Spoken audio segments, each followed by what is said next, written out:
Querido Dios y Padre que estás en los cielos, hemos llegado esta noche para encontrarnos contigo. El Dios que salva, el Dios que libera, el Dios que perdona, el Dios que nos hace ver las cosas como son, al Dios que necesitamos, el Dios que aunque querramos mostrar ante el mundo y la sociedad una cosa, tú realmente entiendes nuestros corazones. El Dios que nos levanta de fracasos, el Dios que nos dice no temas, yo te ayudo. A ese Dios queremos conocer una vez más esta noche. Queremos que rompas cadenas, queremos que esta sea la noche de la liberación, porque tu enemigo quiere la destrucción de nosotros, pero tú has dicho que quiere que tengamos vida y la tengamos en abundancia. Y ese es el Dios que a esta noche oramos, para que envíes el Espíritu Santo, para que por medio de su presencia abras nuestro entendimiento, tu palabra sea presentada, nuestro corazón pueda ser abierto a ti, y en el valle de la decisión podamos decir: Dios mío, Señor mío, gracias, porque tu promesa se ha cumplido hasta el día de hoy y se seguirá cumpliendo. En el nombre de Jesús oramos. Amén y amén. Qué lindo es verlos esta noche y se ven desde acá. Qué hermoso es saber que llegamos una vez más a seguir estudiando la palabra de Dios. Y esta noche yo quiero que juntos estudiemos uno de los evangelios. El Evangelio según San Lucas, el capítulo número 7. El Evangelio según San Lucas, el capítulo número 7. Y antes de empezar a leer la Biblia, yo quiero contarte un poquito cómo se escribió el Evangelio de Lucas. ¿Sabes que Lucas no fue un hombre que estuvo con Jesús allí? No. Dicen los historiadores que él nació más o menos unos 30, 40 años después que Jesús había estado en esta tierra. Y a pesar de eso, Lucas, siendo de profesión médico, empezó a investigar el paso a paso de las cosas que le habían sucedido en el tiempo de Jesús. Quiere decir que cuando Dios utilizó a Lucas para escribir en su evangelio, este evangelio de Lucas, era Dios el que le estaba dando las ideas paso a paso, porque él sabía que en el siglo XXI iban a haber personas como tú y yo, de los cuales Dios quería y quiere hablarnos a nosotros esta noche. Y ese Dios maravilloso, ese Lucas, cuando le escribió dos cartas y se le escribió a un amigo personal de él. El nombre del amigo personal de él, si tú lees allí en el capítulo número 1, te vas a dar cuenta que es Teófilo.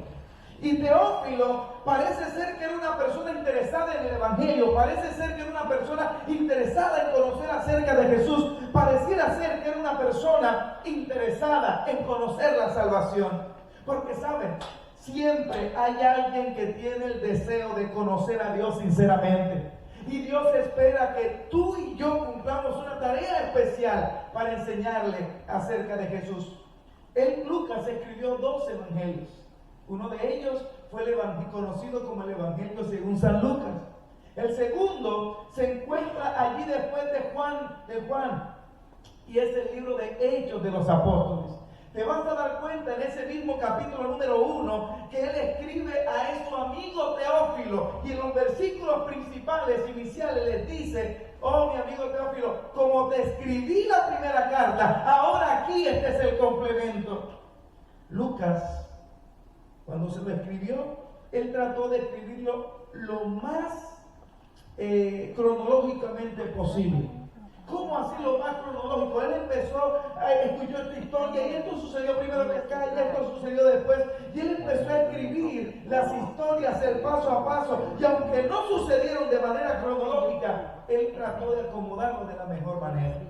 Pero detrás de todo esto, detrás de este doctor, de este médico que quería hablar acerca de Jesús, hay historias sorprendentes. Te vas a dar cuenta, cuando tú empiezas a leer el Evangelio de Lucas, vas a encontrar cómo Jesús empezó su ministerio en medio de luchas, en medio de guerras. Te vas a dar cuenta que había hombres poseídos por el espíritu del enemigo de Dios. Porque en este mundo hay personas que el enemigo las tiene atadas, las tiene atormentadas. Y él se aprovecha de cada instante y de cada separación que tenemos los hijos de Dios. Te vas a dar cuenta que en el capítulo número 5, Jesús, cuando llama a sus discípulos, particularmente a dos, uno de ellos era Simón Pedro, hace el milagro de la pesca. Ellos habían estado pescando toda la noche y dice que habían cansado, habían estado todo y no habían pescado nada, pero Jesús se le apareció y estando allí, Jesús le dijo, boga mar adentro y echa en la red. Y él le dijo, Señor, hemos pescado toda la noche y no hemos hallado nada, pero en tu palabra, pero en tu nombre, pero en la voz que tú das echaremos la red. Y dice la palabra que cuando sacaron las redes, estaban sacando las redes, se querían romper de la cantidad de peces. A Lucas le llamó la atención eso. Por eso lo escribió allí iniciando eso. Pero no solamente él contó acerca de la liberación de Jesús, de Jesús de las garras de Satanás, sino que además contó de los milagros, que sanó enfermedades, el caso de un leproso. Pero hubo un caso particular que a Lucas le llamó la atención, y es justamente en ese capítulo número 7. Pero antes de contar esa historia del capítulo número 7, te vas a dar cuenta que Lucas empieza a mencionar las palabras de Jesús acerca de los enemigos y de la regla de oro. Y no solamente eso, te vas a dar cuenta que antes de empezar el capítulo número 7, allí en la última parte del capítulo número 6, los versículos 46 en adelante, vas a encontrar una parábola que Jesús cuenta, y es acerca de las dos cimientos. Porque ayer estudiamos un poquito acerca de eso y justamente tenía que ver que desde el principio del pecado hasta el final del pecado siempre habrán dos tipos de personas. Siempre habrán dos tipos de seres humanos. Siempre habrán dos tipos de personas. Los salvados. ¿Y quieren más? Los perdidos. Dice la palabra del Señor, y Jesús empezó a hablar acerca de eso. Y luego, cuando él termina acerca de los dos simientes, Lucas le llama la atención que Jesús sana al hijo del centurión, al siervo del centurión. Un hombre que pertenecía al pueblo enemigo, un hombre que aunque creía en Dios, no le había aceptado como Dios. Te vas a dar cuenta en los primeros versículos del capítulo número 7, que Lucas menciona que Jesús sanó al siervo del centurión. Y le dijo, solo con tu palabra bastará. Habla y mi siervo sanará. Porque yo también soy un hombre que tenga gente bajo mi mando. Y digo a este, ve y va, y al otro ven y viene, y a mi siervo hace esto y lo hace. Y aquella parábola, aquella historia de ese hombre, sin lugar a duda representa la historia de aquellas personas que sin milagros de Dios, aquellas personas que simplemente con escuchando la voz de Dios serán salvados, porque lo aceptan como su único y suficiente Salvador. Porque Jesús sabía que al final de los tiempos Satanás iba a utilizar la lógica, pero el cristiano no trabaja por la lógica.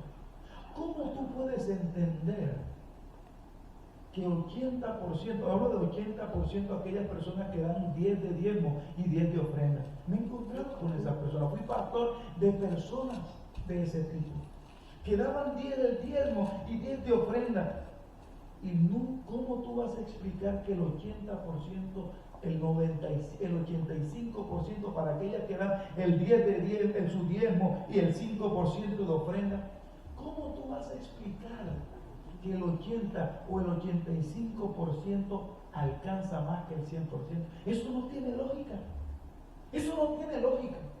No tiene lógica tampoco que una persona que vive perdida en el alcohol, en la droga, en el vicio, en cualquier cosa, en cualquier tipo de pecado, un día se encuentran con Jesús y le dice, Señor, sé propicio de mí, pecador. Y Dios lo toma como si nunca antes hubiese sucedido. Eso no tiene lógica.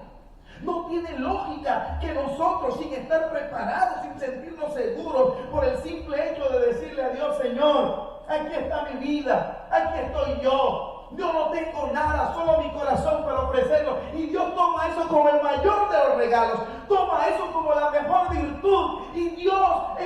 empieza a transformar, porque es la esperanza que lo cambia todo. Eso no tiene lógica. Pero el enemigo del Señor siempre quiere utilizar la lógica. Lógica. Si tú estás con Dios, te tienes que cohibir de algunas cosas. Lógica. Si tú estás con Dios, tienes que portarte bien. Lógica. Si tú vienes a la iglesia, es porque te van a obligar a bautizar. Lógica. Lógica. Eso, pero con Dios no funciona la lógica. Con Dios no trabaja la lógica. Con Dios trabaja la fe.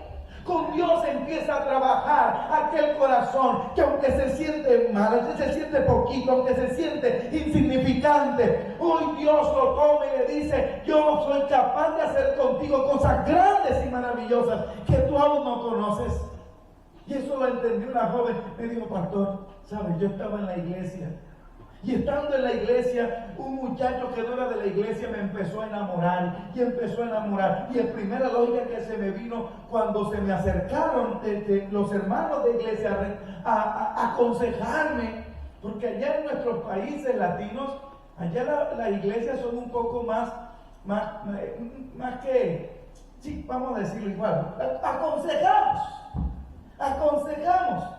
Y entonces, y la iglesia no solamente aconseja, sino que tiende a inspirar a las personas a serle fieles a Dios. Y cuando se me acercó alguien a decirme eso, yo le dije, la respuesta mía: pastor, no fue pastor, fue un líder que le dio la respuesta. Ella me está contando y me dice: pastor, ¿sabe qué le respondí yo a ese líder que se me acercó? Le dije: la verdad es que él es hasta mucho mejor que muchos de los jóvenes que están en la iglesia. Lógica. A pesar de no ser bautizado, lógica. Y empieza a trabajarte la lógica. Lógica. Entender. Todo quiere una explicación. Lógica. Pastor, ¿me puedo vivir con él? Me dijo. Eso fue el desastre más grande. Terrible. El problema más grande para mí, pastor, no fue darme cuenta de eso. El problema más grande para mí fue regresar a Dios. Porque la lógica que me decía: ahora que estás mal, es que quieres venir a Dios. Lógica. Pero pastor, Dios no quiere eso para nosotros. Pero yo me daba y con otro, y me daba otra vez, y me golpeaba, y creía que yo sola podía, pastor. Un día estuve a punto, pastor, de morirme. Y eso fue lo último, yo creo que fue el último gran esfuerzo de Dios por hacerme ver que los cristianos debemos venir a Él tal como somos, porque Él está dispuesto a transformarnos. Porque Él es la esperanza. Eso no tiene lógica, Él es la esperanza que lo cambia todo, pero no tiene lógica. No tiene lógica. Si se lo dejáramos a la lógica, muy seguramente actuaríamos como actuamos los seres humanos. Eso está bueno que te esté pasando eso. ¿Lógico? Si tú no eres obediente, lógico. Pero Dios no es así. La misericordia del Señor es tan grande, amigos, amados, que a pesar de que los que estamos aquí no merecemos nada, te vas a dar cuenta que al final Él te va a hacer un llamado y una invitación. ¿Quieres dejar de dar tombos, golpes en tu vida y empezar de cero conmigo? Dios te ha traído aquí con un propósito. No dejes que Satanás te haga perder ese propósito. Dios te ha traído en este país. No importa el método que haya usado, no importa la circunstancia que haya permitido, Dios te ha permitido llegar a este lugar porque hay algo hermoso que quiere que tú experimentes con Él. Y eso no tiene lógica. Porque lo lógico es que llegásela, y si te llevara, lo lógico es que no te dejaran entrar, lo lógico es que te lo hubiesen deportado. Eso es lo lógico. Lo lógico funciona muchas veces. Lo lógico es que tú te levantes y no tengas trabajo mañana. Eso es lo lógico. Pero Dios no utiliza la lógica, Dios utiliza el propósito. Y ese es el propósito que Él quiere que tú y yo conozcamos, porque Él es la esperanza que lo cambia todo.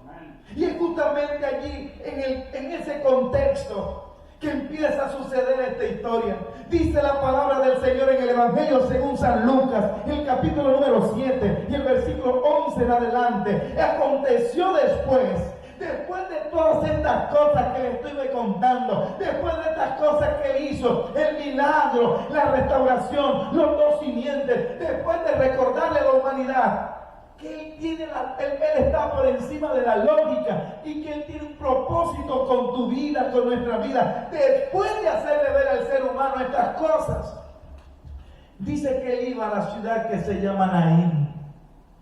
Y iba con él muchos de sus discípulos y una gran multitud. Cuando llegó cerca de la puerta de la ciudad, llevaban a enterrar a un difunto hijo único de su madre, que mientras estaban allí, ¿verdad?, hijo único de su madre, que era viuda, y había con ella mucha gente de la ciudad, y cuando el Señor la vio, se compadeció de ella y le dijo: no llores. ¡Qué historia sorprendente! ¿Saben ustedes que Naín era una ciudad que estaba ubicada sobre una colina? Una colina, pero a pesar de estar ahí ubicada sobre una colina, era una población pobre, de escasos recursos. Las personas vivían de la agricultura, a pesar de las circunstancias de su pobreza. Ellos se dedicaban a la agricultura. Trataban de obtener su dinero, sus recursos de las circunstancias. Y en medio de esa población dice que las personas iban y venían, cultivaban y hacían muchas cosas. Y allí justamente en esa historia, en esa ciudad, sucedió algo sorprendente. Dice la palabra del Señor que a Jesús lo seguía mucha gente. Y es verdad, a Jesús lo sigue mucha gente. Hay gente que sigue a Jesús porque le gusta que Dios les dé las cosas que necesitan. Mucha gente seguía a Jesús porque Él hacía milagros y les daba comida cuando no tenían nada. Mucha gente seguía a Jesús porque se habían escuchado que Jesús sacaba demonios. Y digo, para que no se me meta un demonio, es mejor por lo menos yo estoy aquí con Jesús. Aunque no tengo un compromiso claro con Dios, yo quiero estar aquí con Dios.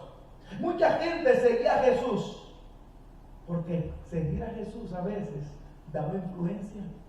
Mucha gente se sentía porque le decían: tú eres con aquel hombre que hace milagros, Jesús. Alguna gente quería estar con Jesús porque en ese momento le daba estatus. Por eso cuando Jesús les habló a muchas personas, les hablaba con la verdad, porque Dios siempre habla con la verdad.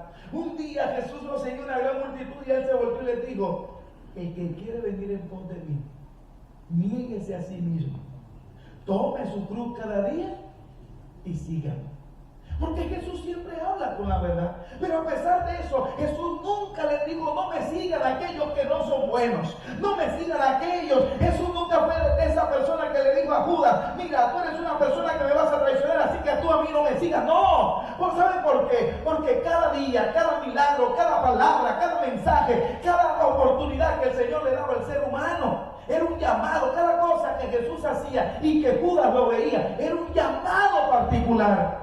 Era una forma de decirle: Judas, yo te amo tanto y yo no quiero que tu vida sea una vida que le sirva a Satanás. Yo quiero liberarte. Lamentablemente Judas nunca quiso eso. Y por eso tú vas a encontrar en la Biblia que Jesús, que la Biblia menciona que Judas fue poseído por el enemigo de Dios. Y eso sucede en la vida de aquellas personas que no quieren soltar al enemigo de Dios y seguir a Jesús. Y ahí en esas circunstancias, mis queridos, dice la Biblia que hubo la historia de una mujer marcada por la pérdida. ¿Por qué marcada por la pérdida? Porque cuando empezamos a leer, te vas a dar cuenta que esta mujer era viuda. La viuda. ¿Saben? La mujer en el primer siglo, cuando sucedió esta historia, era una historia sorprendente, la vida en el primer siglo. La mujer no tenía valor en la sociedad. Y cuando digo no tenía valor, era por las circunstancias que se presentaban. La mujer tenía valor de acuerdo al esposo.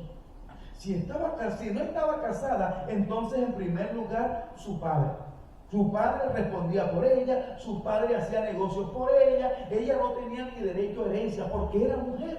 Es una situación terrible, una situación dramática y tremendamente dolorosa para la vida de las damas en esa época. Y no solamente eso, dice la historia acerca de la mujer en el primer siglo, que para que ellas pudiesen entonces tener un valor, el padre. Pero si el padre moría, porque era ya, el padre había muerto, entonces quien debía responder por ella era su hermano mayor. Su hermano mayor. Tú te vas a dar cuenta que era una circunstancia difícil. Y no solamente eso, luego que se casaron, quien respondía por ella era el esposo.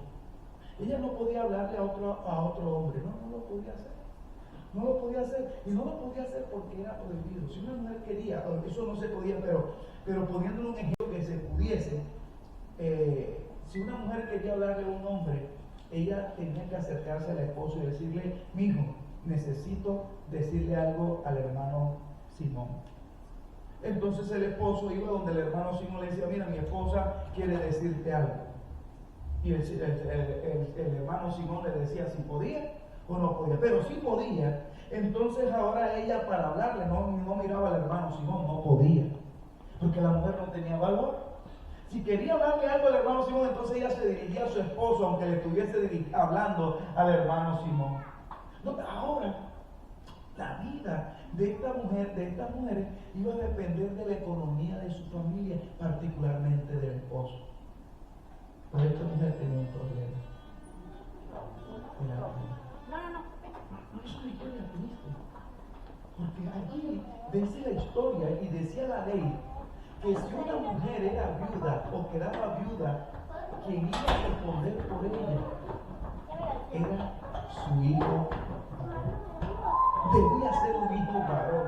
Permítame ser redundante, porque la crisis de este mundo trae circunstancias dolorosas para este mundo dramático, para este mundo de dolor, de tristeza, para una vida marcada por la pérdida. Ahora vamos a entender mejor por qué cuando Jesús la vio se compadeció de ella, porque la sociedad le decía: pobre mujer, ya no va a tener absolutamente nada en esta vida. Perdió a su esposo, perdió a su hijo, el que podía sostenerla, y a ella no podía. Su vida futura y financiera era un desastre, iba a ser un completo desastre. Ahora vas a entender mejor la historia del libro de Ruth y de Noemí.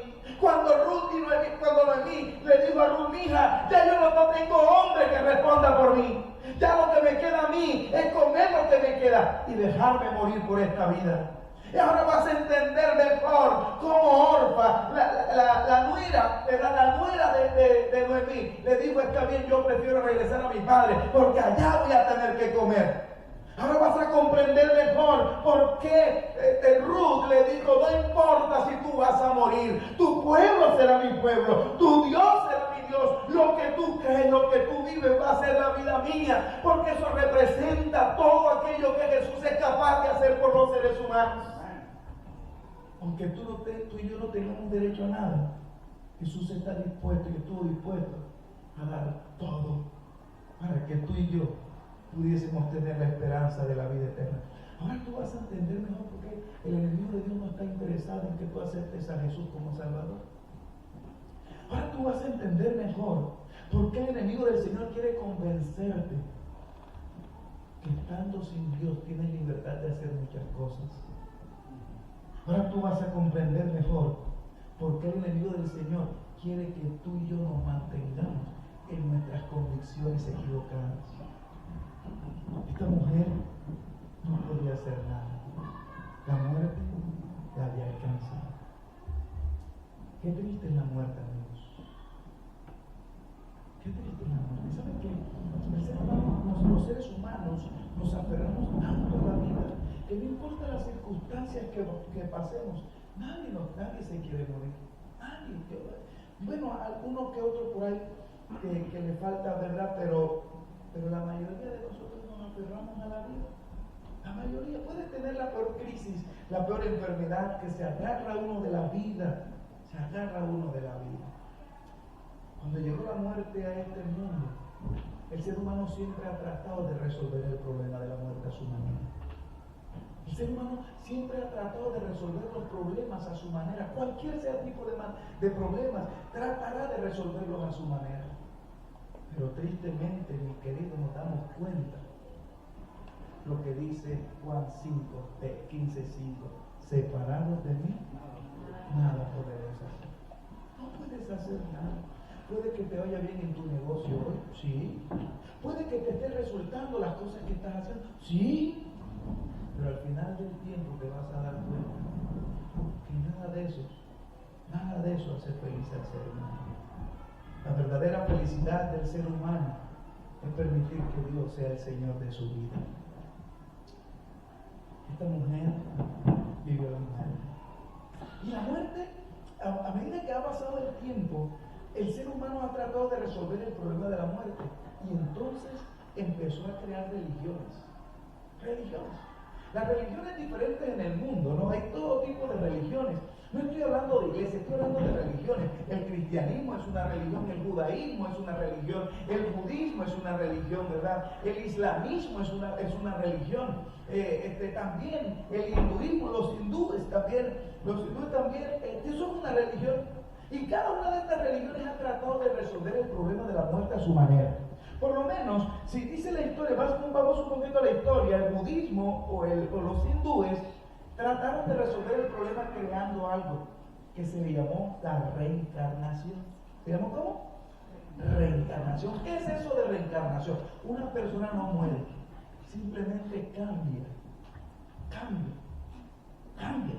Tú eras pecado, tú vas a cambiar dependiendo tu actitud mientras estuviste con vida o en la tierra. Porque ellos le agregan por lo menos los hindúes utilizaron una palabra, los budistas utilizaron una palabra, el karma. ¿Han escuchado ustedes el karma? El karma, aunque es una palabra, sea budista, aunque los hindúes también la usan, representa el comportamiento o el resultado del comportamiento negativo de los seres humanos. Por eso a veces algunos cristianos hasta hemos usado esa palabra. ¿Qué karma es este que estoy viviendo? Otros han dicho, están viviendo el karma, consecuencia de las actitudes. Y tanto los budistas como los hindúes o los hinduistas creen en la reencarnación. Pero si tú fuiste una persona no muy buena, si eres un hindú, puedes reencarnar en un animal desastroso. Una rata, una cucaracha, cualquier animal. Ahora te vas a dar cuenta, dicen, donde practican la religión hindú, te vas a dar cuenta que en las calles hay todo tipo de animales. Ellos no se pueden meter con eso, porque a lo mejor es una persona que le tocó vivir esas consecuencias, de acuerdo a lo que creen ellos, ¿no? Que le tocó vivir esas consecuencias. Por eso dice que son de los lugares más sucios que hay en el mundo, donde se practica la religión hindú. Porque ellos dicen, está viviendo su propio karma, su propia tristeza. El budista también cree en una palabra especial. Si tú fuiste una persona buena, lograrás alcanzar tu nirvana. Nirvana.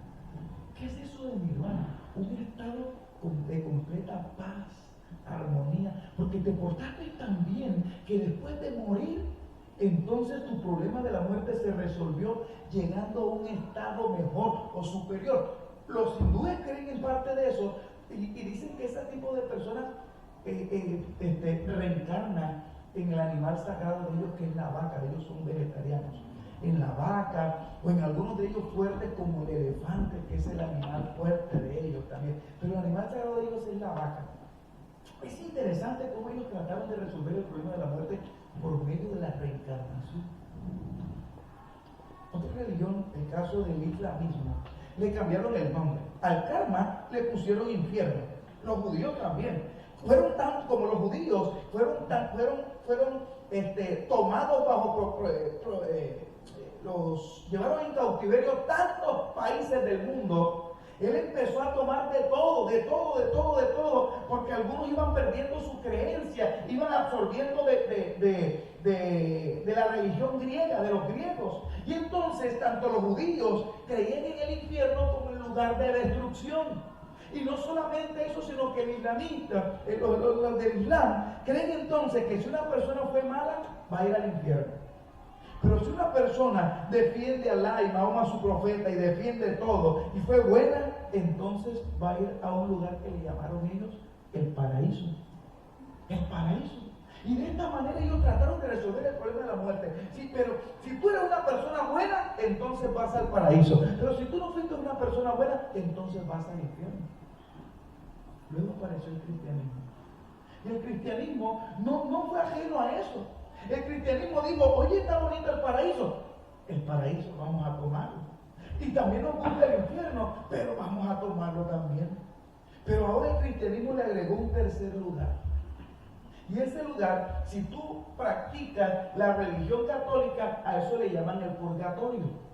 Si tú practicas la religión católica, el purgatorio. Y entonces en el purgatorio sucede algo. Tienen que utilizar 9 días, 9 noches. ¿Por qué 9 noches? Para interceder por el alma. Porque a veces la persona no fue tan mala. Entonces los vivos tienen que utilizar 9 noches. ¿Por qué 9? Porque Jesús murió a la hora nona, que fue cuando dejó su espíritu, murió. Y entonces una hora equivale a un día o una noche. Entonces por eso son 9 noches. Pero durante el cristianismo católico, o el cristianismo, ¿verdad?, que creen en la vida más allá después de la muerte, que no creen en el principio bíblico, entonces cuando el féretro está allí, le ponen agua. Porque mientras está en la lucha de la intercesión de las personas en la vida, entonces la persona puede darle sed, y por eso le ponen agua.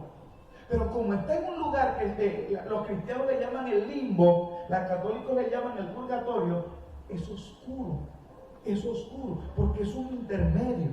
Por eso se le ponen velas o velones, para iluminarles el camino. Por eso el ataúd hay que ponerlo de cierta manera. Si lo hacen en su casa, tienen que abrir las puertas y ponerlo con los pies hacia afuera, para que cuando el espíritu vaya a abandonar el cuerpo, no tenga impedimento. Ahora vas a tener la claridad por qué se le pone un telón blanco en la pared, porque va a representar el paraíso, en donde las personas que están con vida están intercediendo, comillas, allí, siguiendo lo contrario a lo que dice la palabra del Señor, y entonces va a ir al paraíso iluminado, le dan agua, y entonces empiezan las 9 noches para que haya liberación. De esa manera ha tratado de resolver el ser humano el problema de la muerte. Pero ¿saben qué dice Jesús acerca de la muerte? Dice el libro de Eclesiastés, el capítulo número 9 y el versículo número 4 y 5, de la siguiente manera: aún hay esperanza para todo aquel que está entre los vivos, porque mejor es perro vivo que león muerto. Porque los que viven saben que han de morir, pero los muertos nada saben, ni tienen más recompensa, porque hasta su memoria pronto caerá en el olvido. Ahora vas a entender por qué el enemigo del Señor quiere llevarnos a la muerte sin haber aceptado a Jesús. Ahora vas a entender por qué el enemigo de Dios quiere convencerte que estar con Dios mientras tanto es mejor. No te mejor sin compromiso con Dios. Ama a Dios de a poquitito, pero sin compromiso es mejor. Porque Él sabe que cada oportunidad que el ser humano le da a Él es una gran oportunidad para hacerlo perder su vida eterna. Porque Él sabe que cuando una persona llega al sueño de la muerte, ya no hay nada que hacer por ellos. Porque Él sabe que una vez que el ser humano llega al estado de la inconsciencia, no habrá oportunidad alguna. Por eso el Moisés, en el Salmo 90 y el versículo número 12, le hace una oración a Dios, y esa oración le sale del corazón, y esa oración allí del Salmo 90, 12, manera: Señor, enséñanos a contar nuestros días. Enséñanos de tal modo a contar nuestros días, que traigamos al corazón sabiduría. ¿Qué es lo que está diciendo Moisés aquí? Tú y yo, amigos míos, tenemos que aprovechar mientras estemos con vida. Porque una vez que el Señor me llama al sueño de la muerte, ya no hay nada que hacer. Esta mujer estaba afrontando esa crisis, esa situación dolorosa, la muerte. La muerte llega, mis queridos, sin avisar. La muerte toma al rico. La muerte toma al pobre. La muerte toma al hombre. La muerte toma al hombre. La muerte toma al grande. La muerte toma al pequeño. La muerte toma al enfermo. La muerte puede llegar hasta el sano. Porque la única condición para morir es estar vivos. No hay otra condición. Por eso Moisés le dice a Dios: Señor, enséñame a vivir. Hoy tú y yo estamos delante de Dios. Tú y yo estamos delante de Dios. ¿Cómo está tu vida delante de Dios?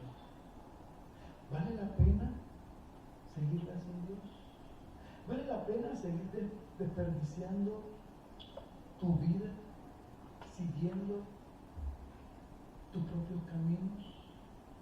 Siguiendo tus propias ideas, tus propias convicciones. ¿Vale la pena perder tu alma? ¿Perder la vida eterna? Esta mujer me dolía porque entendía lo que significaba la muerte. Había perdido a su esposo. Estaba en una peor circunstancia. Peor aún. Ahora, cuando Jesús va entrando a la ciudad con mucha gente, veía que traían al féretro. Mucha gente llorando. Y esta mujer que había perdido a su hijo. ¿Saben? Los padres inconscientemente o conscientemente sabemos que nuestro deseo es que sean nuestros hijos que nos apliquen a nosotros. Un padre nunca está preparado para tener que ser él que sepulte un niño. Por eso Jesús nos dice: yo soy la resurrección y la vida. Todo estaba perdido. Y estaba ella frente a su hijo con dolor, así como estamos nosotros muchas veces muertos, no físicamente, pero sí espiritualmente. A veces creen que el alcohol es mejor. El enemigo te hace de creer que las cosas de este mundo son mejores que Dios. ¿Quieres ahogar la pena?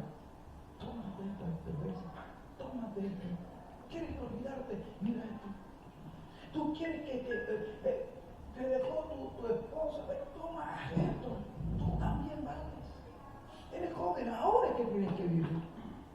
Todo eso lo hace Dios con la intención.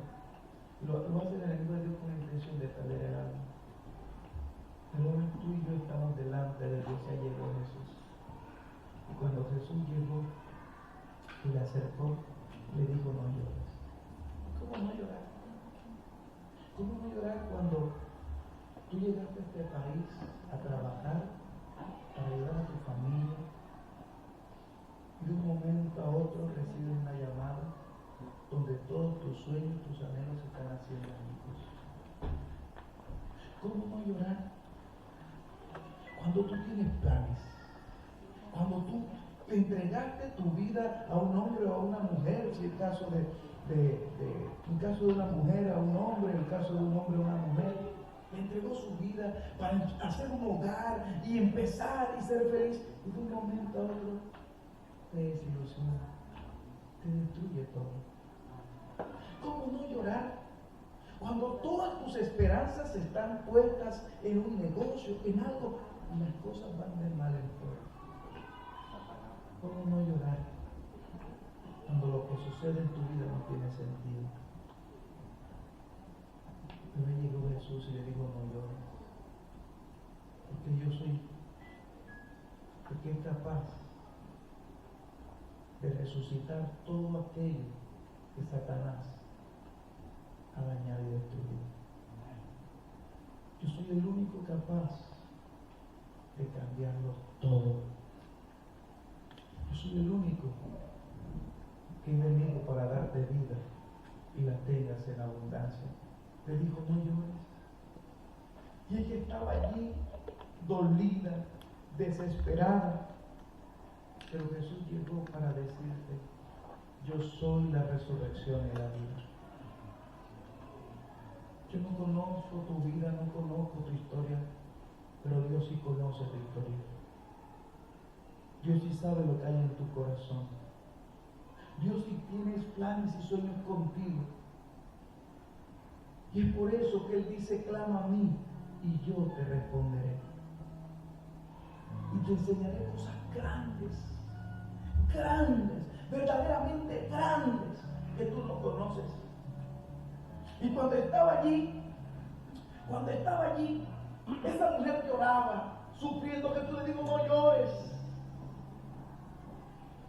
Se acercó al féretro, se acercó al ataúd, le dijo: joven, levántate, porque yo soy el que tiene el poder. Esta noche Dios te ha llamado a ti, amigo. Esta noche Dios te está llamando a ti. Y yo sé que esta noche también habrá una guerra espiritual, porque hay una guerra espiritual. Por un lado, el llamado de Dios, que te dice: dame, hija mía, tu corazón. Es el momento de renunciar a tu manera de pensar. Aquello que tú estabas creyendo que podías seguir, que puedes seguir. Pero yo quiero que te des cuenta que yo estoy aquí para darte un verdadero futuro. Pero también, por el otro lado, está el enemigo de Dios, que te dice: todavía no, más adelante. Por eso el Señor Jesús, que murió en la cruz del Calvario, te manda a decir: levántate. Hoy es el día para ti. Hoy es el día maravilloso. Yo quiero que tú escuches una linda melodía, que tú escuches esta música, esta canción que es como una oración a Dios. Y quiero, en el nombre de Jesús, que cuando tú escuches esta canción, sepas que es Dios que te está llamando y te está diciendo: basta. Deja de darte golpes en esta vida. Yo sé los planes que tengo para ti. Planes de bien, planes de victoria, planes de gozo, planes de restauración. Y lo único que tienes que hacer y que Dios te dice es: dame, hijo mío, tu corazón y miren tus ojos por mis caminos. Tal vez hay alguien aquí que su hogar está destruido. Tal vez hay alguien aquí que tiene sueños, anhelos y que desea que Dios te restaure y haga misericordia. Tal vez haya alguien esta noche que ha venido escuchando la palabra de Dios, ha servido a Dios y sirve a Dios y ama a Dios, pero ha estado allí diciendo: todavía no, más adelante. Pero hoy Dios te está llamando y te está diciendo: hijo, hija, asúmelo. Yo te estoy llamando. Yo te estoy llamando porque hoy es el día de buena nueva. Hoy es el día de la salvación. Yo voy a orar por ti, porque este sábado tú necesitas resucitar en el nombre de Jesús. Tú necesitas empezar de nuevo. Tal vez el Señor te hará recordar aquello que dejaste allí en casa, allá en tu país. Tal vez un día estuviste con Dios, estás con Dios y lo amas, pero hoy Él te está llamando y te está diciendo: hoy es el día de la victoria. Hoy es el día para tu vida. Yo quiero que escuches esta linda melodía, y cuando la escuches, tú te vas a levantar y vas a venir aquí adelante escuchando la voz de Dios. Tú vas a escuchar la voz de Dios que te dice: ven, hijo mío, yo te estoy llamando.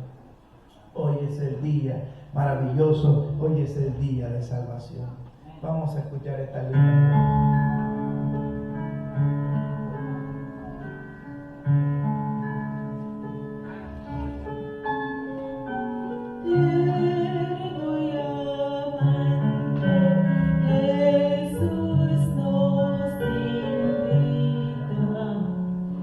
Llámate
Hoy tienes delante de ti la vida y la muerte. Gloria a Dios. Gloria a Dios. Escoge pues la vida para que vivas.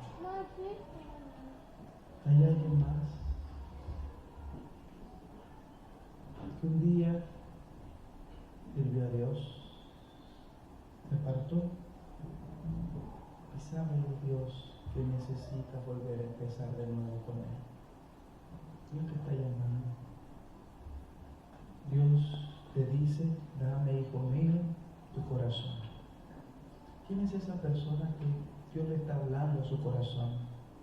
Te está diciendo: necesitas hacer un alto. Es a ti que te quiero, te amo tanto. Basta de entregarle tu servicio a aquel que no quiere para ti nada, sino la destrucción. ¿Puedo esperar a dos personas más que quieran venir aquí adelante? Tal vez no te sientas con la fuerza. Dile a alguien acompañado, porque Dios te está llamando a ti.